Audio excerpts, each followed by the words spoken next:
ایک گاؤں میں احمد نام کا ایک غریب مگر نیک دل لڑکا رہتا تھا۔ اس کے والد کا انتقال ہو چکا تھا اور وہ اپنی والدہ کے ساتھ سادہ زندگی گزار رہا تھا۔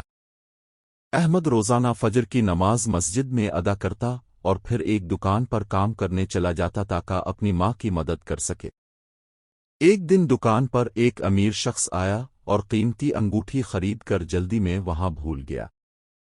احمد نے انگوٹھی دیکھی تو دل میں خیال آیا کہ اگر وہ یہ انگوٹھی رکھ لے تو اس کی مالی پریشانیاں ختم ہو سکتی ہیں، مگر فوراً اس نے اللہ کو یاد کیا اور سوچا، اللہ سب دیکھ رہا ہے، حرام رزق میں برکت نہیں ہوتی۔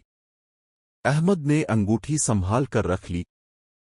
کچھ دیر بعد وہی شخص گھبرایا ہوا واپس آیا اور اپنی انگوٹھی کے بارے میں پوچھا۔ احمد نے مسکرا کر انگوٹھی اس کے حوالے کر دی۔ امیر شخص احمد کی ایمانداری سے بہت متاثر ہوا اور اس نے احمد کو انعام دینا چاہا، مگر احمد نے کہا، میں نے یہ اللہ کی رضا کے لیے کیا ہے، کسی انعام کے لیے نہیں۔ امیر شخص کی آنکھوں میں آنسو آ گئے۔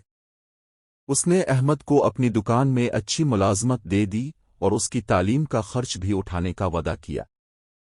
احمد کی زندگی بدل گئی، مگر وہ آج بھی عاجز اور شکر گزار رہا۔